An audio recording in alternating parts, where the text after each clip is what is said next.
बुढ़ापे में असली सहारा एक अच्छी बहू होती है, ना कि बेटा।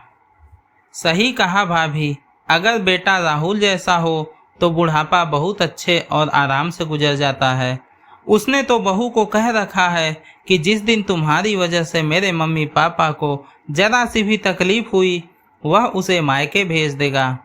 सच भाभी, बहुत गर्व होता है। राहुल ने मेरे मातृत्व की गरिमा का मान बढ़ा दिया।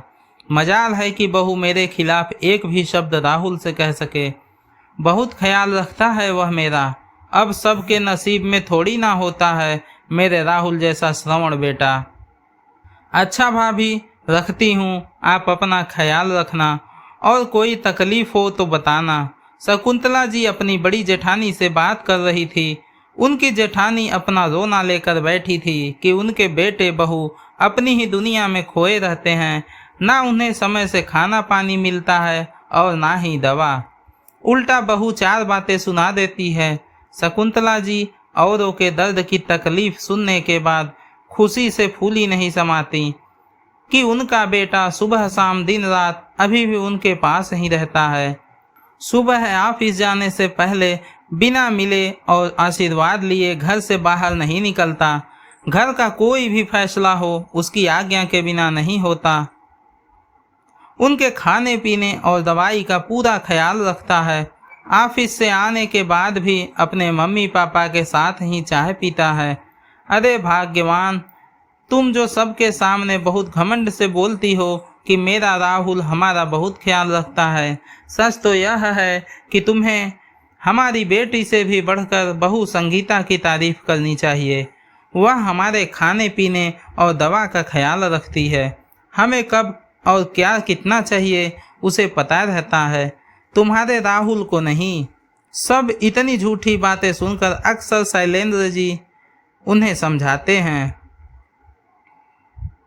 आप तो रहने ही दीजिए। आपको क्या पता कि आजकल की बहुएं तो इसी फिराक में रहती हैं कि सास ससुर की जिम्मेदारी ना उठाना पड़े और वह स्वतंत्र होकर अपने पति के साथ रहें।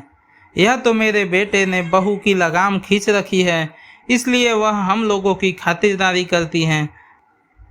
शकुंतला जी अपने बेटे के खिलाफ एक भी शब्द नहीं सुन सकती। संगीता के सामने सास ससुर की कभी कभी दोनों लड़ने का मुद्दा ही बन जाता था। उल्टा तब वह मुस्कुराती शैलेंद्र जी को बोलती, पापा जी आप मम्मी जी को क्यों चिढ़ाते रहते हैं, मैं और राहुल अलग नहीं हैं। और सच बात तो यह ही है कि आप सभी की ज़रूरतों का ख्याल राहुल ही रखते हैं। जब भी फ़ोन करते हैं यही पूछते हैं कि मम्मी पापा ने खाना खाया या नहीं, दवाई समय से ली या नहीं, डॉक्टर के पास चेकअप के लिए ले जाना था, मैं लेकर गई या नहीं। सब चीज़ का रिमाइंडर देते रहते हैं, तभी तो मैं आपकी परफेक्ट बहू बन पाई हूँ। ये बोलते समय संगीता की आवाज़ में कहीं ना कहीं दर्द छुपा रहता, जो शैलेंद्र जी हमेशा महसूस करते हैं। वह प्यार और अपनापन दिखाते हुए उसके सिर पर आशीर्वाद स्वरूप हाथ रख देते थे और मन ही मन यही प्रार्थना करते हैं कि एक दिन तुम्हारी असली कद्र हमारे बेटे को जरूर होगी। एक दिन संगीता के पापा का फ़ोन आया कि बहुत साल हो गए, अगर संगीता कुछ दिनों के लिए बच्चों की छुट्टियों में मायके आ जाती तो उन्हें और उसकी माँ को बहुत खुशी होगी। इधर कुछ दिनों से संगीता की माँ की तबीयत भी थोड़ी खराब रहती है। वह संगीता के बच्चे को बहुत याद कर रही हैं। शैलेंद्र जी ने संगीता को तुरंत बच्चों के साथ जाने को कहा, लेकिन संगीता दुविधा में थी कि अगर वह चली गई तो उसके पीछे अकेले राहुल सब कैसे संभालेगा। तुम क्यों परेशान हो रही हो, मैं उनका बेटा हूँ, तुमसे ज़्यादा अच्छे से देखभाल करूँगा। तुम यहाँ की चिंता छोड़ो, मैं मम्मी पापा अच्छे से मज़े करेंगे। तुम कुछ दिन, मैं तो कहता हूँ तुम 15 दिन की छुट्टी बिता कर आना। राहुल ने बहुत अकड़ से कहा, हाँ बहू, तुम बेफिक्र होकर जाओ, राहुल है ना, सब संभाल लेगा। क्योंकि शकुंतला जी आपका बेटा अकेले हम दोनों को संभाल लेगा ना।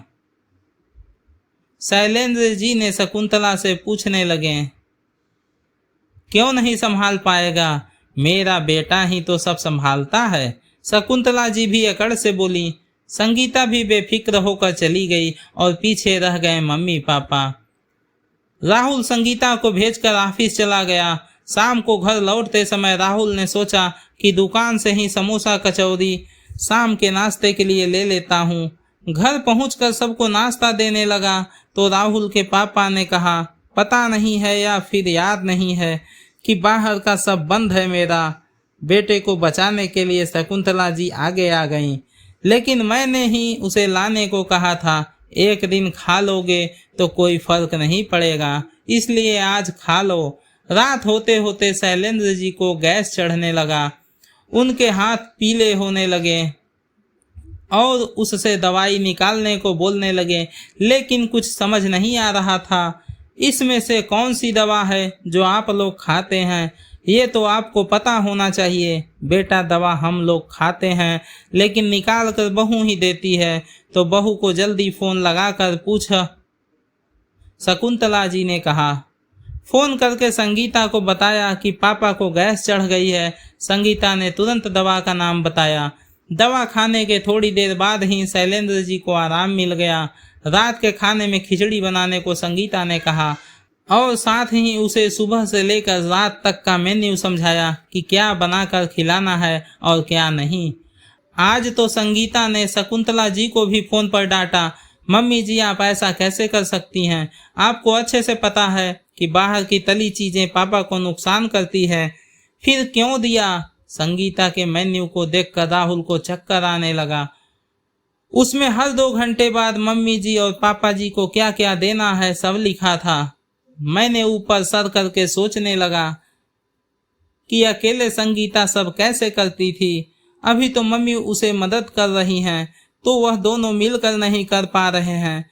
उसे तो यह भी पता नहीं कि मम्मी पापा को क्या पसंद है और उन्हें क्या क्या देना है, कब कौन सी दवा देनी है और कब किस डॉक्टर के पास जाना है। वह तो सामने से बोलकर अपनी जिम्मेदारी पूरी कर रहा था। किसी तरह शकुंतला जी अपने आप को 1 हफ्ते संभाला। वह भी ना जाने कितनी बार फोन करके संगीता की मदद से। शकुंतला जी बहू के बिना अपने को बहुत असहाय महसूस कर रही थी। उन्हें बहू का हर समय मुस्कुराता चेहरा और प्यार से मम्मी जी कहना बहुत याद आ रहा था। वह उसे दिन भर कुछ न कुछ ताने देती थी, लेकिन वह कभी पलट कर नहीं बोलती थी और ना ही कभी उनसे नाराज होती थी, बल्कि उसके चेहरे पर उदासी देख ले तो पीछे पीछे घूमती कि क्यों दुखी हैं। अब उन्हें भी समझ आ गया था कि उनके बुढ़ापे के दिन संगीता की वजह से अच्छे कट रहे हैं। उनके बुढ़ापे की लाठी उनकी बहू है, न कि बेटा। असलियत में घर का श्रवण बेटा राहुल नहीं, संगीता है। 1 हफ्ते में ही अपने आप को बेबस और लाचार समझने लगा। उसे भी समझ आ गया था कि घर की एकजुटता को संगीता ने ही बांध कर रखा है। वह भी बेफिक्र होकर अपनी नौकरी अगर कर पा रहा है तो संगीता की वजह से।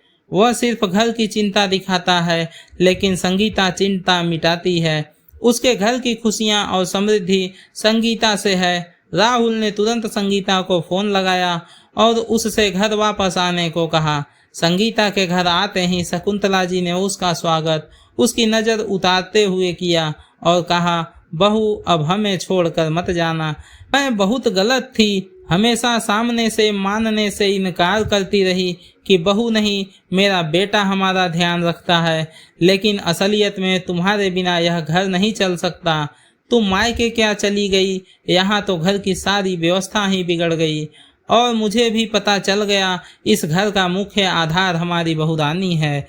हमारा बुढ़ापा बहुत अच्छे से और आराम से इसीलिए बीत रहा है क्योंकि संगीता हमारी बहू है। हमारे घर में खुशियाँ उसी के दम से है और सबसे बड़ा सच यही है कि बुढ़ापे में असली सहारा एक अच्छी बहू होती है, ना कि बेटा। शकुंतला जी की बात सुनकर शैलेंद्र जी मुस्कुरा रहे थे कि देर से ही सही तुम्हें बहू की कदर तो हुई। दोस्तों, आशा करता हूँ आपको ये छोटी सी कहानी पसंद आई होगी। इस कहानी पे आपकी क्या राय है हमें कमेंट करके ज़रूर बताएं और वीडियो को लाइक करें, अपने दोस्तों के साथ शेयर करें और अगर आप चैनल पर नए हैं तो चैनल को सब्सक्राइब अवश्य करें। धन्यवाद।